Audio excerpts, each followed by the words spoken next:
الشمس. فقر يا سادة. جنود يا أهل السوق. أهلا بكم في سوق. هناك المسك والبخور وهناك الجلود. أهلا بكم. أهلا وسهلا.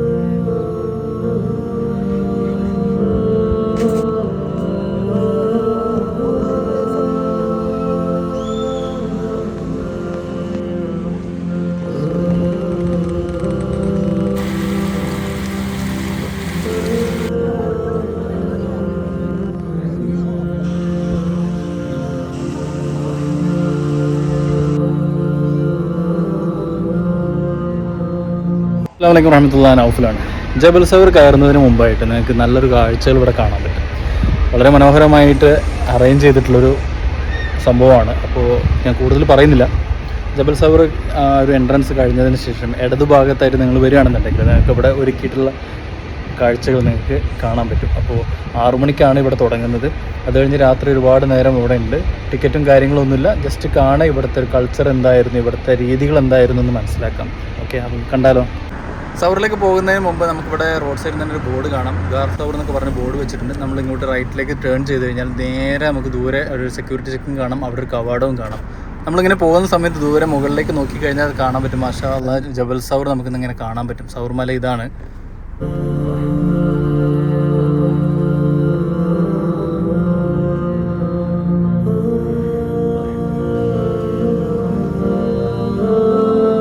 നിങ്ങൾ ദൂരെ കാണുന്നതാണ് എൻട്രൻസ്. നമ്മുടെ മെയിൻ റോഡ് അവിടെ നിന്നാണ്.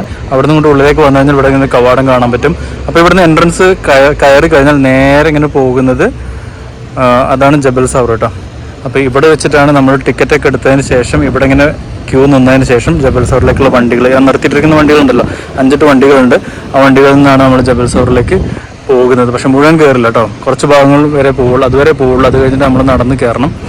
അതുപോലെ തന്നെ ജബൽ സൗറിലേക്ക് വരുന്ന സമയത്ത് നമുക്ക് ഈ ഒരു കാഴ്ച കാണണമെന്നുണ്ടെങ്കിൽ ഇങ്ങോട്ട് നമ്മൾ നടന്നെത്തി കഴിഞ്ഞാൽ ഇവിടുന്ന് ലെഫ്റ്റിലേക്ക് ഇങ്ങ് പോരുക. ലെഫ്റ്റിലേക്ക് പോരുമ്പോൾ ഈ ഒരു ബിൽഡിങ്ങിൻ്റെ ബാക്ക് ഭാഗത്താണ് ഈ ഒരു മനോഹരമായിട്ടുള്ള കാഴ്ചകളുള്ളത്. അവിടെ നിന്ന് ഇങ്ങോട്ട് ലെഫ്റ്റിലേക്ക് തിരിഞ്ഞു കഴിഞ്ഞാൽ മാഷാ അല്ലാഹ് നല്ല അടിപൊളി ഡിസൈൻ കാണാൻ പറ്റും. അതിൻ്റെ ഉള്ളിൽ കാഴ്ചകൾ ഇതിങ്ങനെയാണ് കേട്ടോ.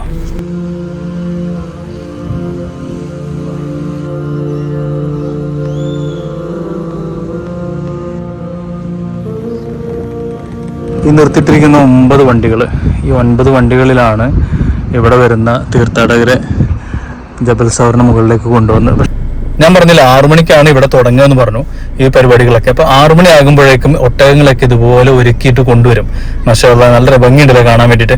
ഇവിടെ കൊണ്ടുവന്ന് ഇവിടെ ഇങ്ങനെ റൗണ്ട് അടിക്കും. ആ ഒരു ഏരിയയിൽ പരിപാടി തുടങ്ങുന്നതിന് മുമ്പായിട്ട് ഇത്രയും കാണുന്ന ഏരിയയിൽ എന്ത് ചെയ്യും, ഒട്ടകങ്ങൾ ഇങ്ങനെ റൗണ്ട് അടിപ്പിക്കും.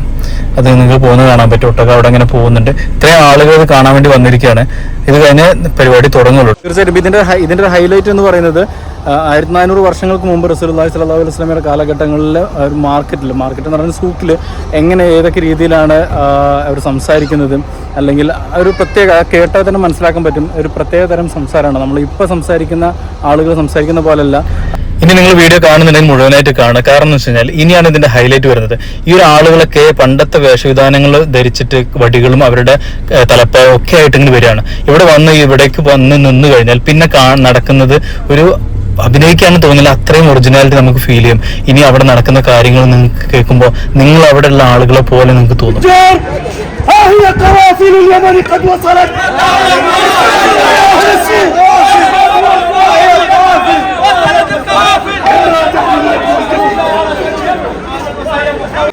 هذا كيف وهذا اهلا وسهلا بكم. حللتم اهلا ووطئتم سهلا. ان كنتم تريدوا شيئا يحفظ امتعتكم في السفر فنحن هنا نتميز بصناعه هذه السلال والحبال والصناديق ايضا، ويوجد جميع الاحجام هنا، ولكن الثمن يختلف على حسب الحجم. تفضلوا ايها الزوار. إناء امين يحفظ الماء في القي والهون، فقد صنعت من طين كريم لا تفسده الشمس ولا يغير طعم الماء، فقد صبرت على النار كما لم يصبر عليها قلب رجل عاشق، فإنها تحفظ الماء جيدا وتبرده كالحكمة تبرد القلوب. فمن منكم أراد صفاء الشرب فليختبر صفاء هذا الإناء. فأهلا وسهلا بكم في هذا السوق. നമ്മൾ അവിടെ ഇങ്ങനെ നിന്ന് കണ്ടുകൊണ്ടിരിക്കുമ്പോൾ നമ്മളെ ഇടയിലൂടെ അവരുടെ വേഷവിധാനം ധരിച്ച് വടികളെ കുത്തി നടക്കുന്നത് കാണാം. ഈ ഒരു സൗണ്ട് കേൾക്കുമ്പോൾ നമ്മൾ വിചാരിക്കും ശരിക്കും നമ്മൾ അവരുടെ കൂടെയാണ്. وهنا لدينا أجود أنواع السنان. أجود أنواع العطور وأجود أنواع كل ما حاجتك أعطيك ما يليق بك. هذا بخور فارسي وهذا شامي. أهلا وسهلا بكم في سوق. حللتم أهلا ووطيتم سهلا. تفضلوا ستجدون كل ما يسركم في هذا السوق من أجود أنواع البضائع. تفضلوا أهلا وسهلا بكم. ولا يعين الثقل جلد يحفظ الماء وشديد التحمل. കച്ചവടത്തിന് വെച്ചിട്ടുള്ള ഓരോ മൃഗങ്ങളുടെ തോലുകളാണ് ഇവിടെ ഉള്ളത്. ആ ഒരു കച്ചവടം എങ്ങനെയാണെന്നാണ് അവരിവിടെ കാണിച്ചു തരുന്നത്. جنود أهل السوق فهي تحفظ الماء وشديدة التحمل يا سادة. هيا اقتربوا. أين قطعة المال يا سيدي؟ هذه وكم ثمنها؟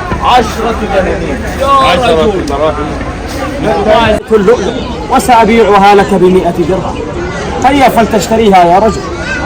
فمثل هذه الفرص لا تعود أبدا. هيا فلتعد بالدراهم وتشتري هذه الخيلات. أهلا بكم في سوقنا. هناك المسك والبخور وهناك الجلود أيضا. أهلا بكم. أهلا وسهلا. പണ്ടത്തെ കാലത്തുണ്ടായിരുന്ന തരത്തിലുള്ള കല്ലുകൾ, ആ ഒരു കല്ലുകൾ സ്റ്റോളിൽ വെച്ച് അവർ പണ്ട് കാലങ്ങളിൽ എങ്ങനെയാണ് കച്ചവടം നടത്തിയിരുന്നത് അതൊക്കെയാണ് ഇതിലൂടെ കാണിക്കുന്നത്.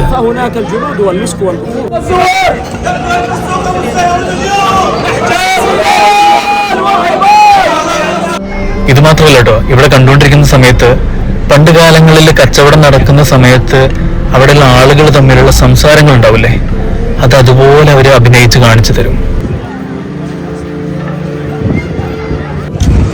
قوافل الشام قد وصلت.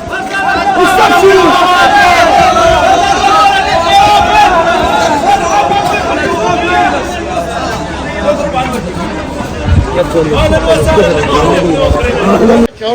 يباع وكأنه درع كسرى. يسخر من الطين. هو يحفظ الماء لعطشه. بينما تؤثر كلامك في السخرية. أما جلد البقرة الذي يبقى بعد موتها أفضل ممن يموت ولا يترك أثرا يذكر.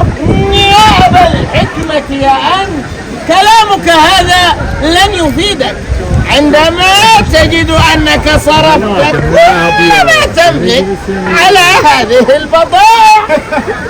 انظروا من الذي يتحدث. يا رجل أنا لم أشتري ربع ما اشتريت أنت من البضائع. أما أنك لم تشتريها. بالطبع اشتريتها من حر مالي، ولو كان الرزق يمسك لما سبقنا الهاربون. لا، ليس كل من في السوق تاجر، فبعضهم يشتري نجاته. يقول نجاته. فليس كذا. إنه محكم شعراء العرب. أيها النبي حسنا يا دار ميت بالعلياء فالسند وقال عليها سالف الأبد. وقفت فيها أصيلانا أسائلها عيت جوابا وما بالربع من أحد. والكلمة لا توزن باسم قائلها فقط، إن الكلمة تعرف بما تقيمه في السامعين. أنا قيس ابن الخطيب. ها قد أتاك قيس بن الخطيب يا نابغة، ومن شعره ننهل ابن يثرب، وهذا السوق يعرف صوته وكلماته. اليوم تحلو المساجلة إذا اجتمع الوزن والمعنى، وهنا لا يدخل شاعر ليحيز. ഇവരുടെ ഈ അവതരണം, ഇവിടുത്തെ കാഴ്ചകളൊക്കെ കണ്ടുകൊണ്ടിരുന്നു കഴിഞ്ഞാൽ സമയം പോകുന്നത് അറിയേയില്ല. അവിടെ ലൈറ്റൊക്കെ തെളിഞ്ഞപ്പം സത്യം പറഞ്ഞാൽ ഭയങ്കര ഭംഗി. നേരത്തെ കണ്ടതിനേക്കാൾ ഏറ്റവും മനോഹരമായിട്ടുള്ളൊരു കാഴ്ചയാണ് അവിടെ കണ്ടത്. എല്ലാ ഭാഗങ്ങളിലും ഗോൾഡൻ കളറിൽ ലൈറ്റൊക്കെ തെളിഞ്ഞപ്പം ആ ഒരു സ്ഥലത്തിന് പ്രത്യേക ഒരു ഭംഗിയാണ്. അത് കണ്ടു തന്നെ നിങ്ങൾ ആസ്വദിക്കേണ്ടതാണ്.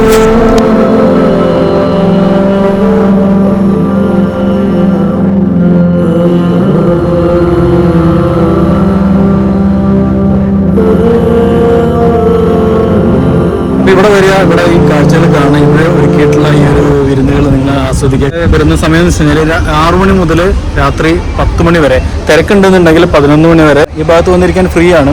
ഇവിടെ ഇരുന്ന് ഭക്ഷണം കഴിക്കാനും അല്ലെങ്കിൽ ഇങ്ങനെ ഒരു കോഫി കാര്യങ്ങൾക്ക് ഒരു ഒന്ന് റിലാക്സ് ആവാൻ വേണ്ടിയിട്ടുള്ള സമയം കൊടുക്കുന്നത് മാക്സിമം 1 മണി വരെ അല്ലെങ്കിൽ 2 മണി വരെ കേട്ടോ. അതിനപ്പുറത്തേക്ക് പോകില്ല. അപ്പോൾ ഇതാണ് ഇവിടുത്തെ സമയം. നിങ്ങളിവിടെ വരിക, ഈ ഒരു കാര്യങ്ങൾ ആസ്വദിക്കുക. മാഷാ അല്ലാഹ് നല്ല അടിപൊളി സ്ഥലമാണ്. ഒരു സമയമെങ്കിലും ഒരു തവണയെങ്കിലും വന്ന് ഈ ഒരു കാര്യങ്ങൾ കണ്ട് മനസ്സിലാക്കി, അല്ലെങ്കിൽ ഈ ഒരു അവർ പറയുന്ന കാര്യങ്ങളൊക്കെ കേട്ടിരിക്കാൻ ഭയങ്കര രസമാണ് കേട്ടോ. അപ്പോൾ എന്തായാലും തീർച്ചയായിട്ടും ഇവിടെ വരിക, വന്ന് കാര്യങ്ങളൊക്കെ മനസ്സിലാക്കുക, ആ ഒരു കാര്യങ്ങളൊക്കെ എൻജോയ് ചെയ്യുക കേട്ടോ. അപ്പം മറ്റൊരു വീഡിയോയിൽ കാണുന്നവരേക്കും അസ്സലാമു അലൈക്കും വറഹ്മത്തുള്ളാഹി.